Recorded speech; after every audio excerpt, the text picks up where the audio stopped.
Alága àjọ tó ń gbógun ti jẹgúdújẹrá àti ìṣòwò ìlú báṣubàṣu lórílẹ̀‐èdè yìí Economic Financial Crime Commission EFCC èèyàn pásítọ̀ Ọlá Olúkóyèdé ó mà ti tú àṣírí àwọn alágbára Nàìjíríà lórí nǹkan tí wọ́n ṣe fún un ní nǹkan bíi ọdún 6 sẹ́yìn inú ọdún 2019 lásìkò tó ń ṣòkú ìyá ẹ̀ pẹ̀lú bó ṣe ni wọ́n dá oríṣiríṣi ẹ̀bùn owó àti àwọn nǹkan jọ gẹ́gẹ́ bí àbẹ̀tẹ́lẹ̀ fún un láti jẹ́ kí òun máa ṣe tiwọn ṣùgbọ́n tí pásítọ̀ Ọlá Olúkóyèdé tó ní òun kò gba àwọn ẹ̀bùn náà òun dá gbogbo ẹ̀ padà tó sì ní òun ló kó òun yọ tí kò ti jẹ́ kí wọ́n bá yé òun jẹ́ lẹ́nu iṣẹ́ àjọ EFCC lásìkò tí pásítọ̀ Ọlá Olúkóyèdé tó ń sọ̀rọ̀ níbi ètò kan tí àwọn ẹgbẹ́ tí wọ́n gbé kalẹ̀ lóríṣiríṣi tí wọ́n gbé kalẹ̀ lórí jẹgúdújẹrá àti ìwà àjẹbánu èyí tí ó wáyé ní ìlú Àbújá lọ́jọ́bọ̀ ọjọ́ Thursday ọ̀sẹ̀ tó tá a wà nínú ẹ̀ yìí òun ni pásítọ̀ Ọlá Olúkóyèdé ọmọ bíbí ìpínlẹ̀ Èkìtì ló ti sọ̀rọ̀ yìí nínú àkòrí tí wọ́n pè ní Ethics, Integrity, Corruption Risk Assessment and Anti-Corruption at National and Subnational Levels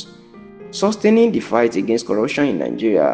ènìyàn Ọlá Olúkóyèdé tí wọ́n pè gẹ́gẹ́ bí àlejò pàtàkì àti ọ̀kan lára àwọn sọ̀rọ̀sọ̀rọ̀ olùdánilẹ́kọ̀ọ́ ọjọ́ náà ni ló ti ṣàlàyé pé lásìkò tí ìyá òun kú lọ́dún 2019 tó ń fẹ́ lọ ṣòkú ó ní ilé kan tó ń kọ́ sí ìlú àwọn ní Èkìtì ní ọ̀pọ̀lọpọ̀ ọdún kò ń jẹ́ tó darapọ̀ mọ́ àjọ EFCC ó ní àwọn ti fẹ́ ṣòkú náà bóun ṣiṣẹ́ débẹ̀ ó ní ṣe ni ẹni tó ń ṣọ́ ẹnu géètì òun ìyún security ó jẹ́ kó di mọ̀ pé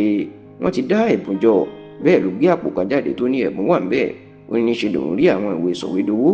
ètò olóyìnbó ń pè ní check oríṣiríṣi tó jẹ́ ti àwọn alágbára àwọn mínísítà àwọn olóṣèlú ńláńlá takọ̀ gẹ́gẹ́ bí ẹ̀bùn fóun láti fi ṣòkú ìyá òun Ọlá Olúkóyèdé ní yàtọ̀ sílé yìí màálù 17 17 cows tí ó tún jẹ́ pé àwọn màálù tó wà ní oyún wà nínú ẹ̀tàn tó bí rọ̀bọ̀rọ̀bọ̀ ní làwọn alágbára Nàìjíríà tó gbé wá káwọn mọ̀ fún ayẹyẹ òkú ìyá òun onígbà tóun yóò tiẹ̀ wọ àwọn ìwé sọ̀wédowó tán dájọ́ fóun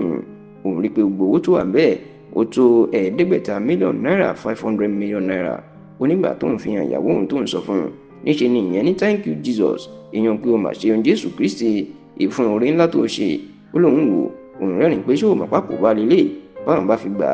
á ó ti di pé òun gbọ́dọ̀ máa ṣe ohun táwọn tó fún òun lówó bá fẹ́ tó sì lóun kọ̀ òun dá gbogbo ẹ̀ padà Ọlá Olúkóyèdé ní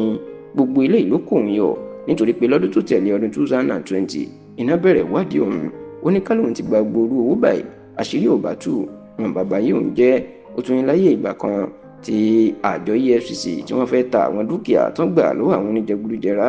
ó ní ṣe ni ẹni tó jẹ́ àna òun èèyàn ẹ̀gbọ́n ìyàwó òun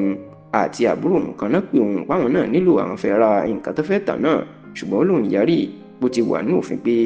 àwọn ẹbí ará ọ̀rẹ́ tàbí ẹni tó bá mọ àwọn òṣìṣẹ́ àjọ EFCC kò gbọdọ̀ rà nínú ẹ̀ tó sì ní bóun bá ṣe bẹ́ẹ̀ bí ìgbà pé